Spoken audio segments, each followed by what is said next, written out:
Hello, આપણે ગયા લેક્ચરમાં મમતા પાઠ વિશે જોયું હતું. આગળ આપણે મમતા વિશે કેટલીક માહિતી મેળવી હતી. આજે આપણે અધૂરો જે પાઠ છે એ પૂર્ણ કરીએ. અહીંયા મમતા કઈ રીતે બચી અને ક્યાં પોતે સ્થિત થાય છે અને પોતે એક ઝૂંપડી બાંધીને રહેતી હોય છે અને ત્યાં શ્લોકનું રટણ કરતી હોય છે. અને એ સમયે એક વખત શું બને છે એ આગળ આપણે જોઈએ. પાઠ એક દિવસે બને છે એવું કે પોતે આ શ્લોકનું પઠન કરે છે અને એ પઠન કરતાં કરતાં પાઠ રૂક ગયા. એક भीषण और हताश आकृति दीपक के मंद प्रकाश में सामने खड़ी थी. स्त्री उठी, उसने कपाट बंद करना चाहा, परंतु उस व्यक्ति ने कहा, माता मुझे आश्रय चाहिए. પછી પોતે જ્યારે પાઠ કરી રહી છે અને દીપકના અજવાળે કોઈની આકૃતિ દેખાય છે. મંદ પ્રકાશ એટલે ધીમા ધીમા પ્રકાશમાં કોઈની ભીષણ આકૃતિ, હતાશ આકૃતિ દેખાય છે.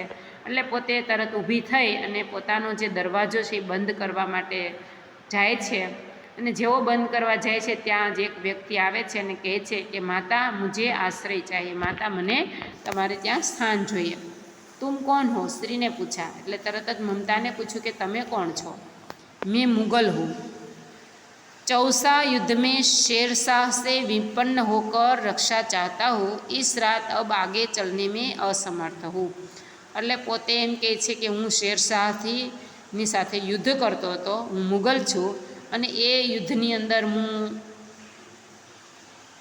પરાજિત થવા લાગ્યો, એટલા માટે હું ત્યાંથી ભાગી નીકળ્યો છું અને મારી પાસે હું અત્યારે ચાલવા માટે, આગળ જવા માટે અસમર્થ છું. એટલે મારે અહીંયા આશ્રય જોઈએ છે. ક્યાં શેરશાહ છે?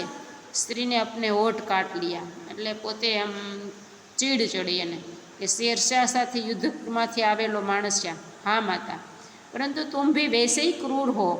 वही भीषण रक्त की प्यास, वही निष्ठुर प्रतिबिंब तुम्हारे मुख पर भी है. सैनिक, मेरी कुटी में स्थान नहीं, जाओ કંઈ દૂસરા આશ્રય ખોજ લો. એ કે તું જે શેરશાહની વાત કરે છે એ જેવો ક્રૂર છે, ઘાતકી છે, એવો તું પણ એવો જ છે, નિષ્ઠુર. તારા પ્રતિબિંબ ઉપરથી ને મુખ ઉપરથી મને પણ એવું માલુમ પડે છે કે તું પણ કંઈ કમ નથી. એટલે સૈનિક, તને મારી ઝૂંપડીમાં સ્થાન નહીં મળે, આશ્રય નહીં મળે, તું બીજું સ્થાન શોધી લે. ગલા સુખ રહા હૈ, साथी छूट गए हैं, अश्व गिर गए हैं, इतना थका हो, इतना कहते कहते व्यक्ति दम से बैठ गया. उसके सामने पूरा ब्रह्मांड घूमने लगा. स्त्री ने सोचा, यह विपत्ति कहाँ से आई. હવે પોતે જે વાત કરતો હોય છે વ્યક્તિ, ત્યાં પોતે એમ કહે છે કે મારું ગળું સુકાઈ ગયું છે પાણી વગર, અને મારા સાથી મિત્રો પણ મારાથી અલગ પડી ગયા છે, અને મારો અશ્વ એટલે ઘોડો એ પણ પડી ગયો છે, અને હું એટલો થાકેલો છું. એમ જે વાત કરે છે ત્યાં પોતે ધમ કરીને બેસી જાય છે, પડી જાય છે અને બેશુદ્ધ જેવી અવસ્થામાં આવી જાય છે. ત્યારે આ સ્ત્રીને એમ થાય છે કે હવે શું કરું. મમતા એવું વિચારે છે કે આ તો વિપત્તિ કોણ જાણે ક્યાંથી આવી. उसने जल दिया, मुगल के प्राणों की रक्षा हुई. वह सोचने लगी कि ये सब दया के पात्र नहीं है. मेरे पिता का वध करने वाले आतताई द्रोणा से उसका मन विरक्त हो गया. એટલે હવે એને એકદમ આ માણસ પ્રત્યે નફરત આવવા લાગી કે ભાઈ આ વ્યક્તિ છે એ પણ ક્રૂર છે, એ કંઈ દયા ખાવા જેવો નથી, અને એનો એ જે વધ કરનાર, મારા પિતાનો વધ કરનાર પણ આ લોકો જ છે, તો એને દયા નથી આવતી. ઘડીક વાર માટે એમ થાય છે કે આની દયા ન ખાવી જોઈએ. સ્વસ્થ હોકર મુગલ ને કહા, માતા તો ફિર મેં યહાં સે ચલા જાતા હું. પછી એને પોતે હાર કબૂલી લીધી કે કાંઈ વાંધો નહીં માતા, હું હવે અહીંથી જતો રહું છું. કોઈ પણ સ્ત્રીને કોઈ માં કહીને સંબોધે એટલે કોઈ પણ કેટલી બી કઠોર સ્ત્રી કેમ ન હોય, પણ માં શબ્દ સાંભળતા જ દરેક સ્ત્રી પોતે ગદગદિત થઈ જતી હોય છે. સ્ત્રી વિચાર कर रही थी कि मैं ब्राह्मणी हूँ, मुझे तो अपना धर्म अतिथि देव के सत्कार का पालन करना चाहिए, परंतु यहाँ नहीं, ये सब दया के पात्र नहीं, परंतु यह दया तो नहीं, कर्तव्य करना है. तब मुगल अपनी तलवार टेक कर उठ खड़ा हुआ. ममता ने कहा, क्या आश्चर्य है कि तुम भी छल न करो, ठहरो. એટલે એક બાજુ માનું હૃદય દ્રવી ઉઠે છે પોતે એક બ્રાહ્મણ છે, બ્રાહ્મણી છે, અને જો આપણે ઘરે કોઈ આવે, અતિથિ કહેવાય, એનો સત્કાર કરવો એ આપણી સંસ્કૃતિ છે, આપણો ધર્મ છે. જો આપણે ધર્મને ન પાળીએ તો આપણો કર્તવ્યનો ભંગ કર્યો કહેવાય. અને એક બાજુ આજે માણસે દયાને પાત્ર નથી, તો બંને વચ્ચે એને મમતા વિચાર કરી રહી છે કે એક બાજુ કર્તવ્ય છે, એક બાજુ ધર્મ છે, તો શું કરવું, કે આશરો આપું કે ન આપું. છતાં એણે હિંમત કરીને પૂછી લીધું કે ઠેરો, ઊભો રહે, કે શું નવાઈની વાત તો એ નથી કે તું મારી સાથે પણ છલ ન કરે, કારણ કે છલ કપટ કરતા હોય વ્યક્તિ તો ગમે તેની સાથે છલ કરી શકે. छल नहीं, तब नहीं स्त्री, जाता हूँ तैमूर का वंशधर स्त्री से छल करेगा, जाता हूँ भाग्य का खेल है. એટલે આ લોકો જે તૈમૂરવાળા લોકો છે એને સ્ત્રીઓને ખૂબ સન્માન આપતા હોય છે, એટલે પોતે એવું સ્વીકારે છે કે નહીં, હું તમારી સાથે કોઈ પણ પ્રકારનું છલ નહીં કરી શકું, કારણ કે અમારા જે તૈમૂરનો વંશધર કોઈ દિવસ સ્ત્રીઓની સાથે છલ ન કરે, અને છતાં તમને એવું લાગતું હોય તો હું અહીંયાથી જતો રહીશ, અને મારા ભાગ્ય નાખેલ એટલે કે મારા નસીબમાં જે હશે થશે. મમતાને કહા, યહાં કોણ દુર્ગ હૈ, यही झोपड़ी न जो चाहे ले लो, मुझे तो अपना कर्तव्य निभाना पड़ेगा, जाओ भीतर थके हुए पथिक, तुम चाहे कोई भी हो, मैं तुम्हें आश्रय देती हूँ. सब अपना धर्म छोड़ दे तो क्या मैं भी छोड़ दूँ. मुगल ने चंद्रमा के मंद प्रकाश में वह महिमामय मुखमंडल को देखा, उसने मन ही मन नमस्कार किया. ममता पास की टूटी हुई दीवारों में चली गई और भीतर थके पथिक के ने झोपड़ी में विश्राम किया. પછી મમતા વિચાર કરે છે કે ભાઈ લોકો પોતાનો ધર્મ છોડી દે તો મારે શું, મારું કર્તવ્ય નહીં બજાવવાનું, લોકોને જેવું કરવું એ પણ હું મારું કર્તવ્ય તો બજાવું. એટલે એને તરત જ પેલા પથિકને કીધું કે જાઓ, તું અંદર જા અને વિશ્રામ કર, અહીંયા ક્યાં હું મારું ક્યાં કાંઈ હતું, આ ઝોપડીમાં હું કોઈની ઝોપડીમાં આવીને રહીશું, તું અહીંયા આવી જા, તું ચાહે કોઈ ભી હો, મારે શું કામ, તો હું તને આશ્રય આપું છું. અને પોતે એમને અંદર જવા માટે કહે છે. અને એ સ્ત્રીની સામે જ્યારે આ માણસ જોવે છે ત્યારે એને એમ એક દ્રશ્ય, એક એનું મુખ મહિમામય, એટલે એનું જે સંસ્કૃતિ જે છે, એનો જે મહિમા છે, પોતે જાણતા વ્યક્તિ છે, એના મુખમંડળને જોઈ અને નમસ્કાર કરવાની એને ઈચ્છા થઈ જાય છે. એ પોતે મનમાં ને મનમાં એને નતમસ્તક નમસ્કાર કરે છે. प्रभात में खंडर की संधि में ममता ने देखा सैकड़ों अश्वरोही उस प्रांत में घूम रहे. वह अपनी मूर्खता पर स्वयं को कोसने लगी. હવે સવાર થતાની સાથે જ કેટલા લોકો ત્યાં ખંડરની આસપાસ આવીને મળે છે. અશ્વરોહી એટલે કે ઘોડે સવારો ત્યાં આવી જાય છે. અને પછી મમતાને પોતાની મૂર્ખતા ઉપર એને એમ થાય છે કે કોશ રહી, એટલે પોતાને અપરાધી ગણી રહી છે. એકાએક ઝોપડી સે નિકલ કર ઉસ પથિક ને કહા કે મિર્ઝા મેં યહાં હું. તરત જ ઓલો જે અશ્વરોહીઓ આવ્યા અને એનો અવાજ સાંભળ્યો એટલે તરત જ આ જે માણસ હતો એ બહાર નીકળી અને કીધું કે મિર્ઝા, હું તો અહીંયા જ છું. शब्द सुनते ही प्रसन्नता की चित्कार ध्वनि में वह प्रांत गूंज उठा. ममता अधिक भयभीत हुई. पथिक ने कहा, वह स्त्री कहाँ है, उसे खोज निकालो. ममता छिपने के लिए अधिक चेष्ट हुई. वह मृग दाव में चली गई.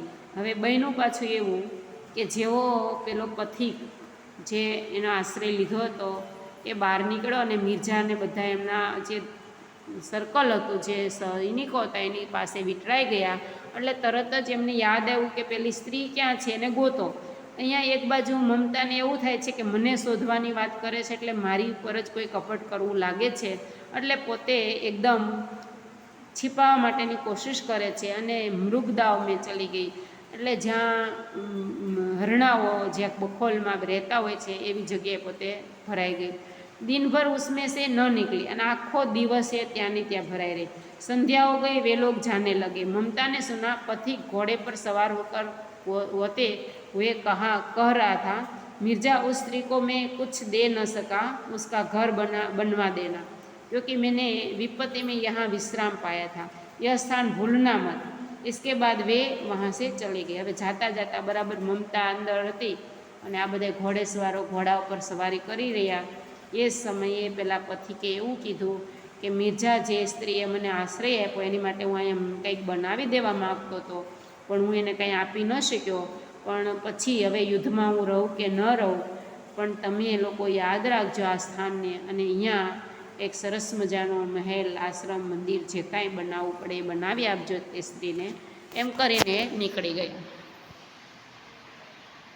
હવે બન્યું એવું કે પોતે તો ત્યાંથી નીકળી ગયા. હવે એ સ્થાનની અંદર એ જ્યાં નીકળીને જતા રહ્યા એ સ્થાનની અંદર પછી કોઈ દિવસ, કોઈ ઘણા વર્ષો વીતી ગયા છતાંય કોઈ ત્યાં દેખાયું નહીં. હવે અહીંયા મમતા પોતે એ ત્યાં રોકાણી છે અને નીકળે છે, ઓલા લોકો તો જતા રહે છે. सोचा कि मैं मुगल पठान युद्ध को बहुत दिन बीत गए. હવે સોચા ને मुगल અને पठाना युद्ध થયું, ઘણા દિવસો થઈ ગયા. ममता 70 वर्ष की वृद्धा हो गई है. एक दिन वह अपनी झोपड़ी में पड़ी थी. शीतकाल का प्रभाव था. उसका जीर्ण कंगाल खांसी से गूंज रहा था. ममता की सेवा के लिए गांव की 2-3 स्त्रियां घेर कर बैठी थी, क्योंकि ममता आजीवन सबके सुख दुख की सहभागिनी રહી है. હવે એક દિવસની વાત છે કે એવું બન્યું કે આ યુદ્ધ ખત્મ થયું, અને એ ખત્મ થયું ત્યાં સુધીમાં તો મમતા 70 વર્ષની વૃદ્ધ થઈ ગઈ હતી, અને એ ઝોપડીમાં પોતે એકલી હતી. ત્યાં કેટલીક બહેનો, 2-3 સ્ત્રીઓ ગામની આવી અને એની સેવા કરતી હતી, અને પોતાનું ગળું તો ખાંસીથી ભરાઈ ગયું હતું, કંગાલ અવસ્થા થઈ ગઈ હતી. ममता ने जल पीना चाहे, एक स्त्री ने सीपी में जल पिलाया. એટલે મમતાએ કીધું કે હવે મને પાણી આપી દો, મારે જળ પીવું છે. सहसा एक अश्वरोही उस झोपड़ी के द्वार पर दिखाई पड़ा. અને બરાબર એ સમયે एक अश्वरोही घोड़ेसवार ત્યાં આવીને ઊભો રહ્યો. वह अपनी धुन में कहने लगा, मिर्जा ने जो चित्र बना कर दिया है वह जो वो तो यही जगह का होना चाहिए. वह बुढ़िया मर गई होगी. अब किससे पूछूं कि एक दिन शहनशाह हुमायूं किस छप्पर के नीचे बैठे थे. यह घटना भी तो 47 वर्ष से ऊपर की हो गई. હવે 40 વર્ષને 46 વર્ષોના વાણા વહી ગયા, અને મમતા યુવાનમાંથી વૃદ્ધ થઈ ગઈ. હવે એ અશ્વરોહી એ જે નકશો બતાવેલો હતો એ સ્થાનને શોધતો શોધતો અહીંયા પહોંચે છે, અને અંદર પોતાના મનમાં એવું સ્પષ્ટ અવાજમાં બોલે છે કે હવે એ બુઢિયા તો મરી ગઈ હશે, અને હવે મારા હુમાયુ શહેનશાહ ક્યાં રોકાણા હતા, કઈ છત્તરની નીચે કેમ ગોતવું, એવું જે વાત કરે છે. ત્યાં મમતાને अपने વિફલ કાનોं में सुना, અને ત્યારે એ જે અવાજ હતો એ મમતાએ સાંભળી લીધો. उसने पास की स्त्री से कहा, उसे बुलाओ. અને તરત જ એને પોતાની પાસે બેઠેલી સ્ત્રીને બોલાવી અને કહ્યું કે અશ્વરોહી કે પાસ આયા, અશ્વરોહીને બોલાવો એમ કીધું. એટલે અશ્વરોહી પાસે આવ્યો. ममता ने रुक कर कहा कि मैं नहीं जानती कि वह शहनशाह था या कोई साधारण मुगल, पर एक दिन इसी झोपड़ी के नीचे वह रहा. मैंने सुना था कि वह मेरा घर बनवाने की आज्ञा दे चुका था. भगवान ने सुन लिया. आज मैं इसे छोड़ जाती हूँ. अब तुम इसका मकान बनाओ या महल. मैं अपने चिर विश्राम गृह में जाती हूँ. એટલે અશ્વરોહી ત્યાં આવ્યો, એમને બોલાવ્યો અને એમ કીધું કે સાંભળો, જે તે વ્યક્તિ આવ્યો હતો ત્યારે હું એને ઓળખતી નહોતી, શહેનશાહ હતો કે કોઈ સાધારણ માણસ હતો, પણ મને એટલી ખબર છે કે એ વ્યક્તિ મારી માટે મહેલ બનાવવા ઈચ્છતા હતા, પરંતુ સંજોગવશાત અત્યાર સુધી એનો ભેટો નથી થયો, અને ભગવાનની હવે ઈચ્છા હશે કે અહીંયા કંઈક બને, તો હવે તો હું આ સ્થાન છોડીને જાઉં છું કાયમને માટે. ચિર વિશ્રામ એટલે કાયમને માટે વિશ્રામ લઉં છું.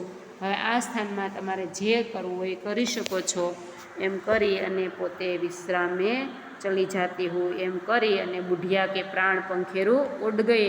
अश्वरोही अवाक खड़ा रहा. वहाँ एक अष्टकोण मंदिर बना और वह पर उस पर एक शिलालेख लगाया गया. હવે બન્યું એવું, અને એટલું કહેતાની સાથે જ બુઢિયાના પ્રાણ પંખેરો ઉડી ગયો, એટલે કે એના મૃત્યુ થઈ ગયો, અવસાન થઈ ગયું. અને જે આ ઘોડે સવાર આવ્યો હતો એ તો જોઈ જ રહ્યો, અને એ ત્યાં અષ્ટકોણ મંદિર પછી એમને બનાવ્યું પણ ખરું, અને ત્યાં શિલાલેખ પણ કોતરાણો, અને શિલાલેખમાં લખેલું હતું, सातों देश के नरेश हुमायूं ने एक दिन यहाँ विश्राम किया था. उनके पुत्र अकबर ने उनकी स्मृति में यह विशाल गगनचुंबी मंदिर बनवाया. પર ઉસમેં મમતા કા કહી નામ ન થા. બેયનું એવું કે અહીંયા સરસ મજાનું ગગનચુંબી એટલે એકદમ ઊંચો સરસ મજાનું મંદિર બનાવાયું અને એની શિલાલેખમાં એવું કોતરાવામાં આવ્યું કે હુમાયુનો જે પુત્ર અકબર એમણે પોતાના પિતાની યાદમાં આ સ્મૃતિ સ્થાન બનાવેલું છે. એમાં મમતાના નામનો ક્યાંય પણ ઉલ્લેખ ન હતો. આપણે જોયું એમ આગળ કે જે પવિત્ર, પ્રામાણિક અને રિશ્વતનો ત્યાગ કરનાર અને કોઈને આશ્રય આપનાર, કોઈનું જીવન બનાવનાર વ્યક્તિનું ક્યાંય સ્થાન હોતું નથી, અને છતાં એ ચિરસ્થાયી પોતાના કર્તવ્ય પૂરા કરીને મૃત્યુને ભેટે છે અને એમનું પછીના લોકમાં ખૂબ જ સારી રીતે સ્વાગત થતું હોય છે અને એને આગળ સદગતિ થતી હોય છે. Thank you.